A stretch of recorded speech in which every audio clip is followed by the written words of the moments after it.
Dear students, welcome to the lecture series of discrete structure and theory of logics. In today's lecture, we will cover the properties of relations.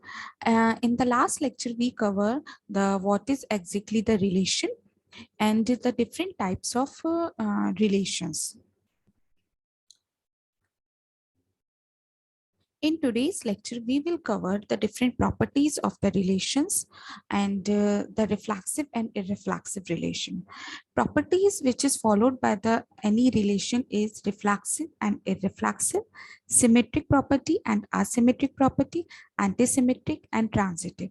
And the relation which follows all these properties is known as reflexive and irreflexive relation, symmetric and asymmetric relation, antisymmetric relation and transitive relation. So in this lecture, we will cover first reflexive and irreflexive relation. When we talk about the reflexive relation, then if we consider let R be a relation on set A, that is R is the subset of A cross A, then R is a reflexive relation if for all elements small a belongs to capital A, ordered pair A comma A belongs to R, or in other words we can write it as for all elements A belongs to capital A related to A, यानी कि कोई भी relation R जो set A पे apply हुआ है यानी R is the subset of A cross A, तो वो रिलेशन आर रिफ्लेक्सिव होगा अगर ए के जितने भी एलिमेंट्स हैं वो अपने आप से और अपने खुद से ऑर्डर पेयर बना के रिलेशन आर को बिलोंग करे, यानी एलिमेंट खुद से एलिमेंट का खुद से ऑर्डर पेयर हो और वो रिलेशन आर को बिलोंग करे।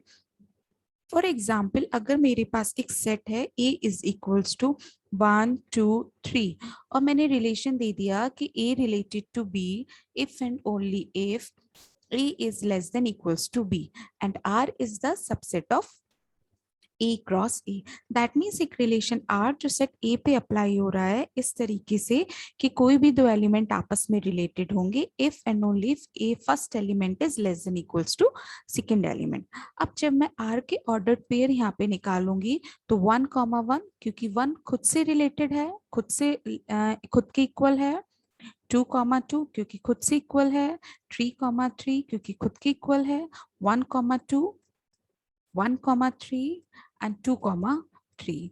तो यहाँ पे अगर हम देखते हैं तो ए में 3 एलिमेंट्स हैं 1 2 3 और रिलेशन आर में तीनों एलिमेंट अपने आप से ऑर्डर पेयर बना रहे हैं, then R is reflexive.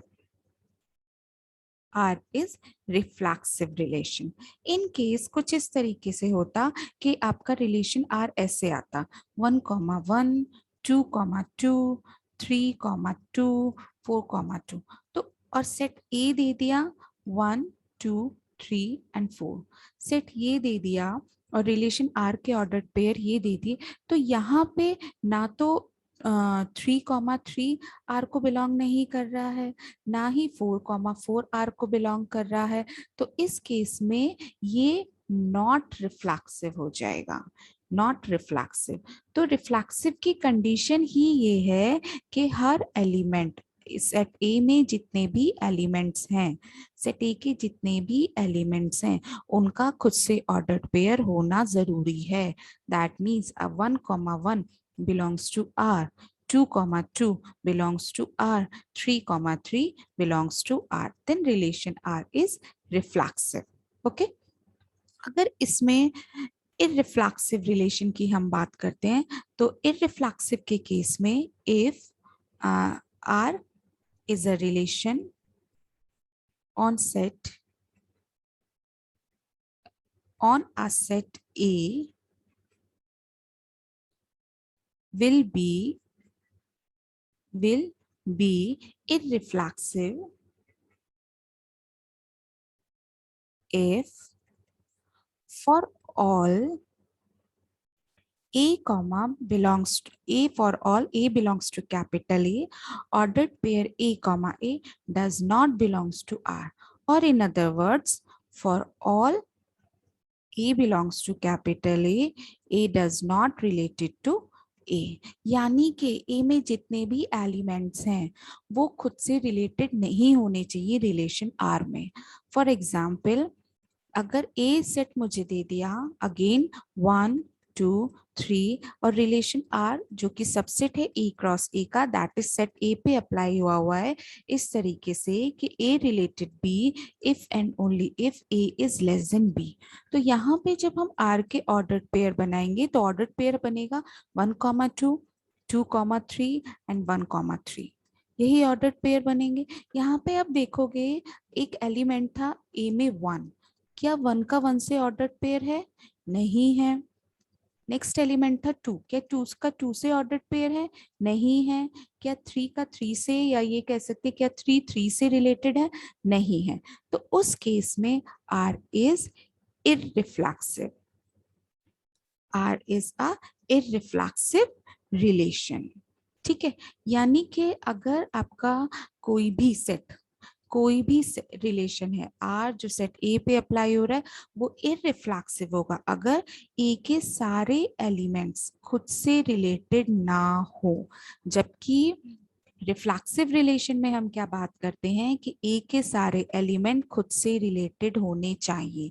Reflexive में सेट के जितने भी एलिमेंट्स हैं वो खुद से रिलेटेड होने चाहिए, जबकि इररिफ्लेक्सिव में सेट के जितने भी एलिमेंट्स हैं वो खुद से रिलेटेड नहीं होने चाहिए. ठीक है. तो this is your irreflexive relation. यहाँ पे सपोज मेरे पास एक सेट है ए इज इक्वल्स टू 2 3 4 और एक रिलेशन है आर जो सबसेट है ए क्रॉस ए का, और उसके इस तरीके से मुझे ऑर्डर्ड पेयर दे दिए गए कि R is equals to 2,2 2,3 and 2,4. तो ये आर इसे हम क्या ये कहेंगे कि इज आर रिफ्लेक्सिव? क्या आर रिफ्लेक्सिव रिलेशन है? नो, नहीं है. बिकॉज यहाँ पे आप देखोगे एलिमेंट थे 2 3 4, तो 2 से 2 का तो ऑर्डर पेयर है, but 3 does not belongs to R and 4,4 does not belongs to R. Hence R is not reflexive. Hence R is not reflexive. Okay. Similarly, अगर मैं ये पूछूं कि क्या R is R irreflexive, तो आप लोगों के अकॉर्डिंग आंसर क्या होना चाहिए? नो. क्यों? क्योंकि इररिफ्लेक्सिव की कंडीशन होती है कि ए के सारे एलिमेंट अपने आप से ऑर्डर्ड पेयर ना बनाए, लेकिन यहाँ पे 2 खुद से ऑर्डर्ड पेयर बना रहा है, तो ये इररिफ्लेक्सिव भी नहीं होगा. Hence R is not irreflexive. यानी जो रिलेशन है, वो जो गिवन रिलेशन है वो ना तो रिफ्लेक्सिव है और ना ही इररिफ्लेक्सिव है. ठीक है. तो इस तरीके से हम फाइंड आउट करते हैं. नेक्स्ट, अगर एक इंपॉर्टेंट पॉइंट है, अगर R if R is an identity relation, identity और अ डायगोनल रिलेशन. अगर आइडेंटिटी या डायगोनल रिलेशन है then R will be reflexive relation, will be a reflexive relation. क्योंकि आइडेंटिटी और डायगोनल की कंडीशन यही होती है कि एलिमेंट खुद से रिलेटेड होना चाहिए. तो अगर कोई रिलेशन आपको आइडेंटिटी या डायगोनल रिलेशन दे दिया तो बाय डिफॉल्ट वो रिफ्लेक्सिव रिलेशन की प्रॉपर्टी को फॉलो करेगा ही करेगा. ठीक है. अब अगर हम यहाँ पे एक रिलेशन ले लेते हैं, R is equals to ordered pair A comma A such that A comma B, ordered pair A comma B such that A divides B. Okay. Or A related to B if and only if A divides B, where set A is equals to 1, 2, 3. तो यहाँ पे जब R के आप ordered pair बनाओगे तो 1 खुद को डिवाइड कर सकता है, 2 खुद को डिवाइड कर सकता है, 3 खुद को डिवाइड कर सकता है, ओके। और 1 2 को डिवाइड कर सकता है, 1 3 को भी डिवाइड कर सकता है। तो this is your reflexive relation, reflexive relation, ठीक है, okay.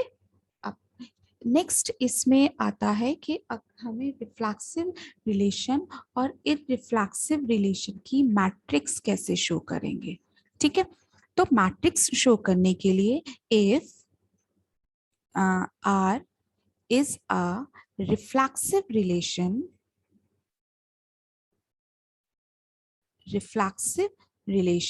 then in its matrix all values of its main diagonal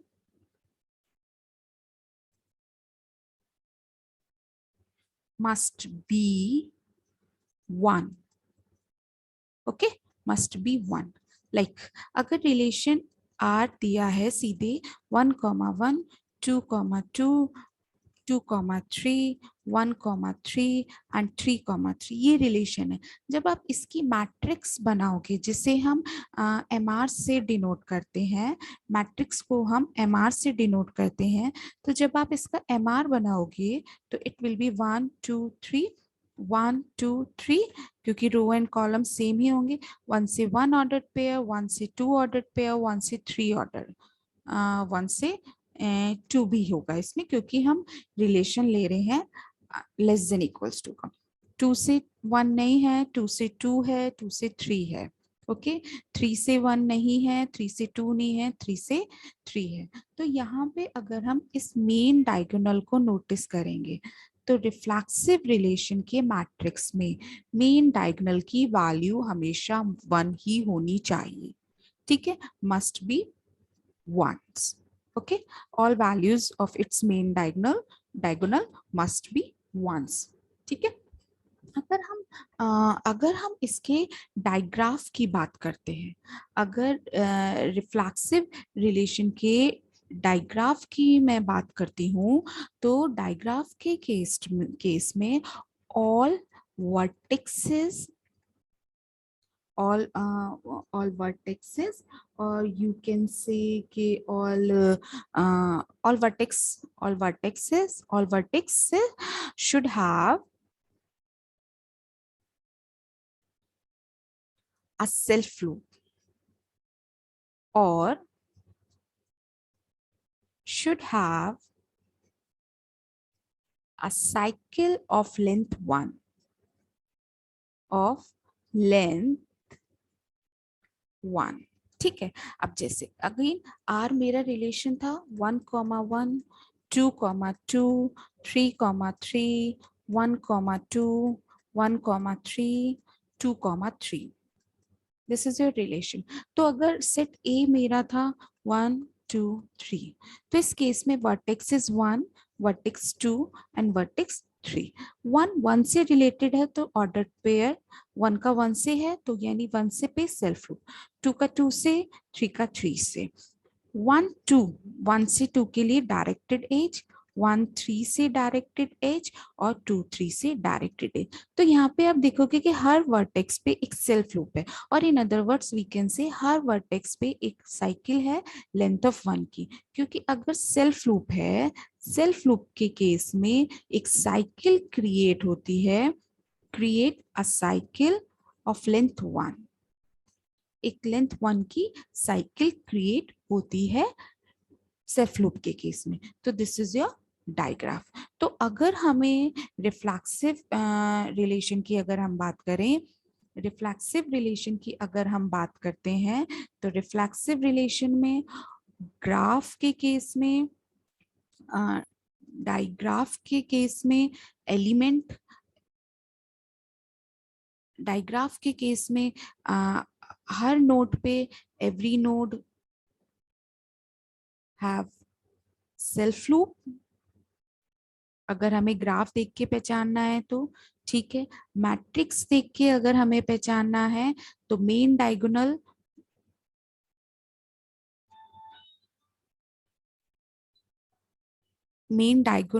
should have ones, all values will be ones। और रिलेशन देख के पता करना है तो सारे एलिमेंट्स अपने आप से रिलेटेड होंगे, ठीक है। अब इधर अगर हम इररिफ्लेक्सिव रिलेशन की मैट्रिक्स की बात करते हैं, इररिफ्लेक्सिव रिलेशन में इररिफ्लेक्सिव रिलेशन के केस में in matrix MR will have all zeros on its main diagonal,